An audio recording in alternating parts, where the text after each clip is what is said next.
बिस्मिल्लाहिर्रहमानिर्रहीम। अस्सलाम वालेकुम students, welcome to the channel.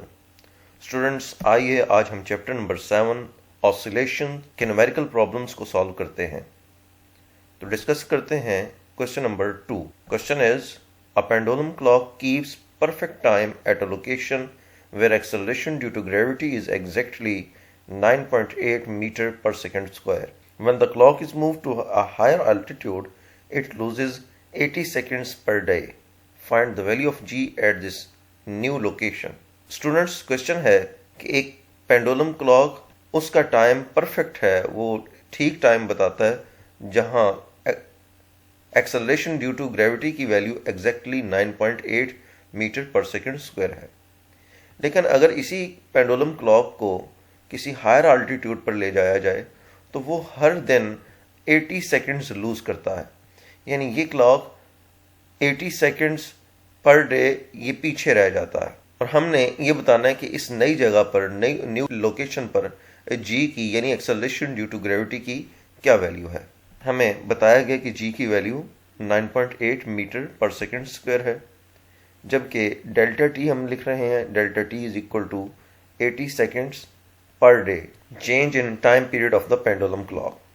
और हमने फाइंड करना है G prime which is the value of G at the new place. Acceleration due to gravity की वैल्यू जो कि हायर एल्टीट्यूड पे है वो हमने फाइंड करनी है। तो इसे सॉल्व करते हैं। अब हमें पता है कि पेंडुलम क्लॉक के टाइम पीरियड में जो चेंज है वो 80 सेकेंड्स पर डे है। अगर हम ये चेंज पर सेकंड फाइंड करना चाहते हो तो उसे हमें एक दिन में जो सेकंड्स की तादाद है उससे डिवाइड करना पड़ेगा। यानी 80 को हम डिवाइड कर देते हैं 1 डे से। और एक दिन में 24 घंटे होते हैं, हर घंटे में 60 मिनट्स और हर मिनट में 60 सेकंड्स।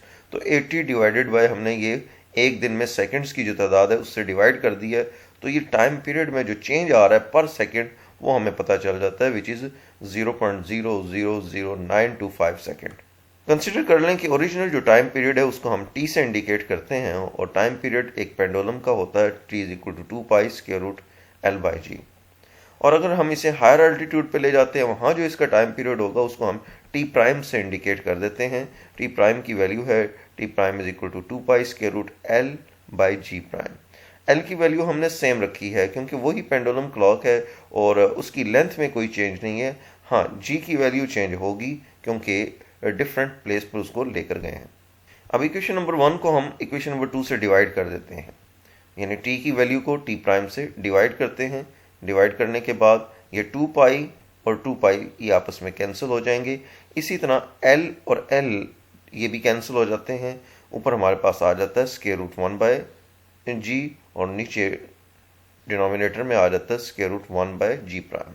इसको अगर सॉल्व करें तो हमारे पास square root ji prime by जी आ जाता है। नेक्स्ट स्टेप में हम इस इक्वेशन के दोनों तरफ स्क्वायर ले लेते हैं। Squaring both side we get, left side पे हमारे पास आ जाता है T square by T prime square, जबकि राइट साइड पे हम जब स्क्वायर लेंगे तो ये स्क्वायर और स्क्वायर रूट आपस में कैंसिल हो जाएंगे। और हमारे पास नेक्स्ट स्टेप में हम लिख सकते हैं इसको T square by T prime square is equal to G prime by G. क्योंकि हमने जी प्राइम की वैल्यू फाइंड करनी है, न्यू लोकेशन पर हमने एक्सेलरेशन ड्यू टू ग्रेविटी की वैल्यू फाइंड करनी है, तो यहाँ से इसको सेपरेट कर लिया जाए। G prime is equal to T square by T prime square multiplied by जी।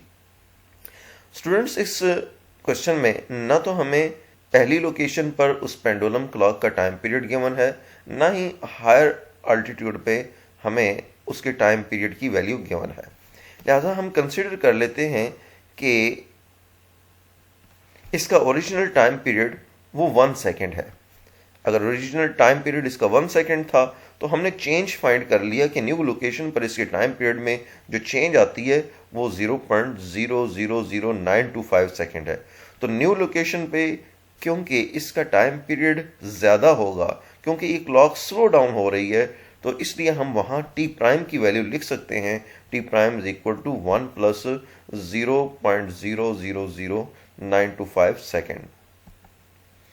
अब इन टी और टी प्राइम की ये वाली वैल्यू हम इस इक्वेशन नंबर 3 में पुट कर देते हैं। इक्वेशन नंबर 3 में वैल्यूज पुट कर दें। जी प्राइम इज इक्वल टू 1 क्योंकि t जो है वो 1 सेकेंड है, उसका स्क्वायर भी लेंगे तो 1 ही आएगा, divided by 1.000925 square multiplied bye ये जो g की ओरिजिनल वैल्यू थी 9.8 वो पुट कर देते हैं। इसे अगर आप कैलकुलेट करें, कैलकुलेशन के बाद हमारे पास g प्राइम की वैल्यू आती है 9.78 मीटर पर सेकेंड स्क्वायर। तो एक ऐसा पेंडुलम क्लॉक जो किसी जगह पे परफेक्ट टाइम दे रहा हो, और अगर आप इसको एक हायर अल्टीट्यूड पे ले जाते हैं जहां वो हर दिन 80 सेकंड्स पीछे रह रहा हो, तो उस न्यू पोजीशन पर, न्यू लोकेशन पर उसके एक्सेलरेशन ड्यू टू ग्रेविटी की value 9.78 metre per second square होगी। आइए स्टूडेंट्स, नेक्स्ट एक और इंपॉर्टेंट क्वेश्चन हम डिस्कस करते हैं। Question number 4। Question is a body of mass m suspended from a spring with force constant k vibrates with frequency f1 when its length is cut into half and the same body is suspended from one of the halves. The frequency is f2. Find out f1 into f2 inverse. Students, हमें बताया गया कि एक body जिसका मास m है और इसे एक स्प्रिंग के साथ अटैच किया गया है जिसका स्प्रिंग कांस्टेंट k है, और इस स्प्रिंग के साथ जब ये ऑब्जेक्ट वाइब्रेट कर रहा होगा तो फ्रीक्वेंसी की वैल्यू f1 है। अगर इसी स्प्रिंग को दो हिस्सों में कट कर लिया जाए, स्प्लिट कर दिया जाए, तो फिर उसी ऑब्जेक्ट को, उसी मास को एक हाफ के साथ अगर लटका दिया जाए तो जब वो वाइब्रेट करेगा तो उस वक्त उसकी फ्रीक्वेंसी को हमने f2 का नाम दिया। कहते हैं कि f1 और f2 का जो इन्वर्स है, यानी f1 और f2 की जो रेशियो है वो फाइंड करें। स्टूडेंट्स, इस क्वेश्चन में एज सच हमें कोई डाटा गिवन नहीं है, लिहाजा हम लिख सकते हैं कि फ्रीक्वेंसी ऑफ फुल स्प्रिंग, उसको हम f1 का नाम दे देते हैं, और इसी तरह फुल स्प्रिंग का जो स्प्रिंग कांस्टेंट है उसे हम k1 का नाम दे देते हैं। इसी तरह जब स्प्रिंग को हम दो हिस्सों में कट कर देते हैं और हर हाफ का जो स्प्रिंग कांस्टेंट है उसको हम k2 और उसकी फ्रीक्वेंसी को हम f2 का नाम देते हैं। अब हम जानते हैं कि जब कोई मास किसी स्प्रिंग के साथ वाइब्रेट कर रहा होता है, एक मास स्प्रिंग सिस्टम की फ्रीक्वेंसी का फार्मूला होता है F = 1/2 पाई स्क्वायर रूट k/m। पहले जब फुल स्प्रिंग था, जब उसको हमने कट नहीं किया था, उसकी फ्रीक्वेंसी को क्योंकि हमने f1 का नाम दिया है और इसके स्प्रिंग को k1 का नाम दिया हुआ है, तो हम लिखेंगे F1 = 1/2 पाई स्क्वायर रूट k1/m। इसी तरह एक जब स्प्रिंग को कट कर दिया जाए और एक हाफ की फ्रीक्वेंसी उसी मास के साथ, उसके लिए हम लिखेंगे F2 = 1/2 पाई स्क्वायर रूट k2/m। अब फर्स्ट इक्वेशन को हम सेकेंड इक्वेशन से डिवाइड कर देते हैं, F1/F2 कर लेते हैं। F1 डिवाइडेड बाय F2 किया जाए तो ये 1/2 पाई और 1/2 पाई ये भी कैंसिल हो जाएंगे। इसी तरह न्यूमरेटर में ये m और इसी तरह डिनोमिनेटर में भी जो m है ये भी कैंसिल हो जाते हैं। हमारे पास बाकी जो बच जाता है F1/F2 = स्क्वायर रूट k1/k2। अब यहाँ k1 फुल स्प्रिंग का स्प्रिंग कांस्टेंट है और k2 हाफ स्प्रिंग जो है उसका स्प्रिंग कांस्टेंट है। हमें ये दोनों ही वैल्यूज, यानी फुल स्प्रिंग उसका स्प्रिंग कांस्टेंट की वैल्यू और हाफ जो स्प्रिंग है उसके स्प्रिंग कांस्टेंट की वैल्यू भी गिवन नहीं है, तो पहले उसे हमें कैलकुलेट करना है। हमें हुक्स लॉ के मुताबिक पता है कि F = kx होता है।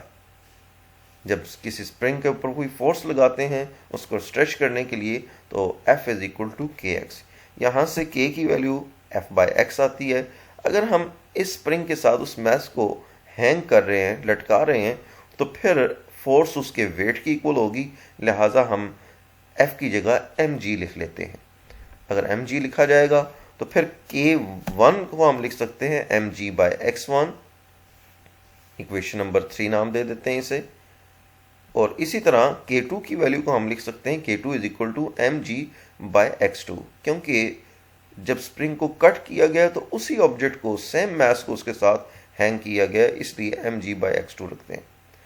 अब स्टूडेंट्स, हम जानते हैं कि अगर एक स्प्रिंग के दो हिस्से कर दिए जाएं, उसको दो पार्ट्स में स्प्लिट कर दिया जाए और उसी मास को उसके साथ जब हैंग करेंगे तो अब जो डिस्प्लेसमेंट x2 आएगी वो पहले के मुकाबले में कम होगी, क्योंकि हाफ जो स्प्रिंग है उसमें रिंग्स की तादाद पहले से कम है। तो x2 को हम लिख सकते हैं x1/2, यानी हाफ स्प्रिंग के साथ जब वही मास अटैच करते हैं तो डिस्प्लेसमेंट पहले से आधी है x1/2।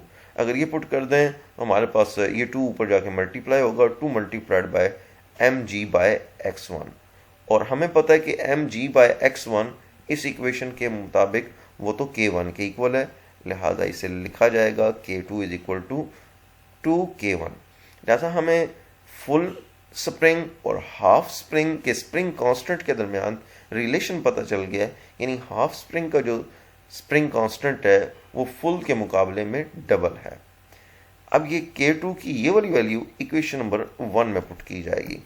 पुट कर देते हैं, putting in equation number 1, f2/f2 is equal to square root k2/k1, k1 से कैंसिल, और बाकी हमारे पास रह जाता है फिर f1/f2 is equal to square root 1/2। Square root 1/2 को सॉल्व करें तो आता है हमारे पास 0.707। f1 और f2 की रेशियो हमारे पास आ गई है, जिसे लिखा जा सकता है f1 multiplied by f2 inverse is equal to 0.707, और यही हमने फाइंड आउट करना था। स्टूडेंट्स, उम्मीद है कि ये क्वेश्चन आपको समझ आ गए होंगे। अगर आपको ये वीडियो अच्छे लगे तो इसे लाइक ज़रूर कीजिएगा, अपने बाकी सब दोस्तों के साथ इसे शेयर करें और चैनल को लाजमी सब्सक्राइब करें। Thank you.